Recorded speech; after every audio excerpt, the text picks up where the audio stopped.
सर्वांगासन के लिए तैयार होंगे। सर्वांगासन हम पीठ के बल लेट करके करते हैं। इसमें आपको अपने कंधों पर पूरा भार देते हुए पैरों को ऊपर उठाना होता है। जिनको सर्वाइकल की प्रॉब्लम है, इसी प्रकार से हर्निया आदि की प्रॉब्लम है, उच्च रक्तचाप है, हाई बीपी की प्रॉब्लम है, वो भी इन आसनों का अभ्यास ना करें। तो धीरे से पीठ के बल लेटेंगे हम।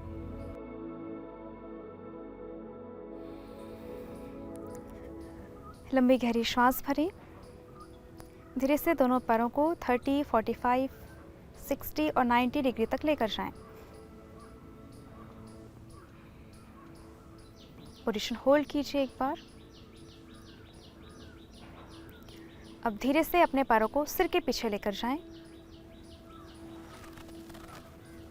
हलासन की थोड़ी सी पोजीशन बनाएंगे।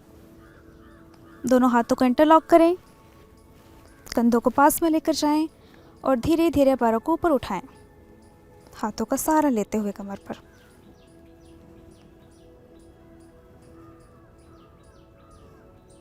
दृष्टि अपने पैरों पर रहे।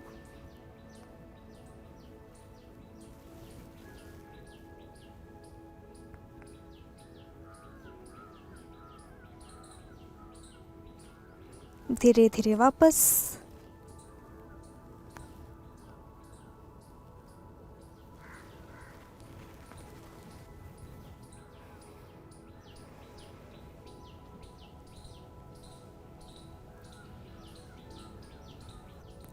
थोड़ी देर के लिए बॉडी को नॉर्मल करें, ब्रीदिंग को नॉर्मल करें।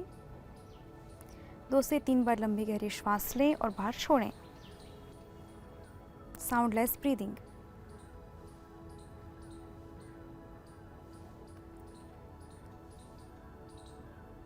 अब बाएं करवट लेते हुए धीरे से बैठेंगे।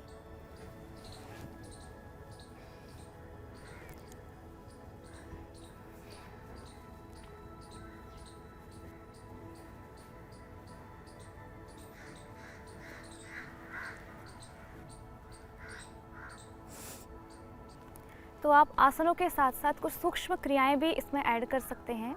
जैसे आप अपने अंगुलियों के जो नाखून हैं, इसको आप आपस में ऐसे रब कर सकते हैं। जब भी आपको खाली समय मिलता है आप ऐसे चलाते रहें हाथ। इसमें भी ध्यान रखें कि विधि सही चले, अन्यथा आपको भिन्न भिन्न समस्याएं भी हो सकती हैं।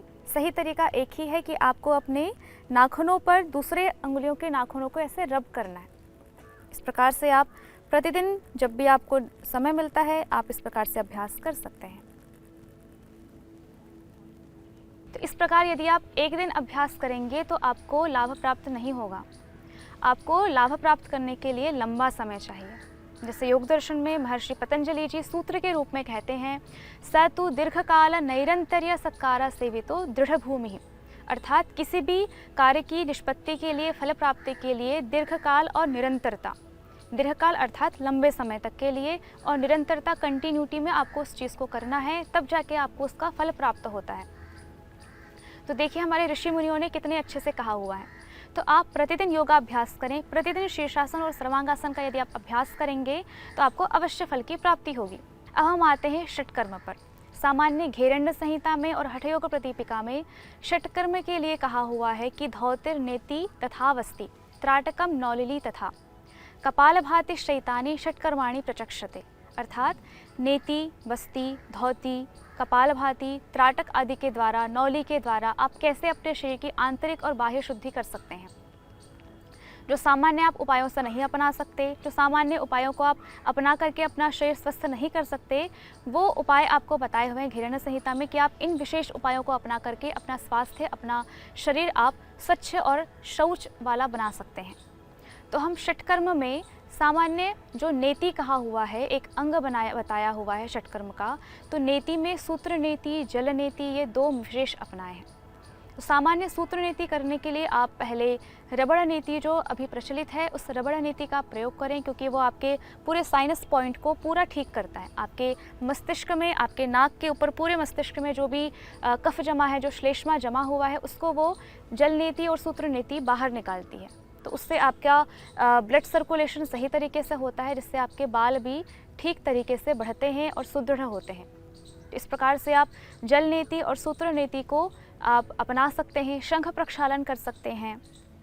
इस प्रकार से आप अलग अलग जो चिकित्साएं हैं उनको अपना करके आप अपने बालों को सही प्रकार से, सही दिशा में जैसा आप चाहते हैं उस प्रकार से आप अपने बालों को सुदृढ़, मजबूत, घने, काले बना सकते हैं। जैसे श्रीमद् भगवद गीता में कहा हुआ है, समत्वम योग उच्यते, योगः कर्मसु कौशलम, अर्थात योग सभी कर्मों में सबसे अच्छा कर्म है। कर्मसु कौशलम योगो ही प्रभवाप्ययौ। इस प्रकार से आप योग को अपने जीवन में अपनाएं और शारीरिक, मानसिक उन्नति करते हुए आगे बढ़ें।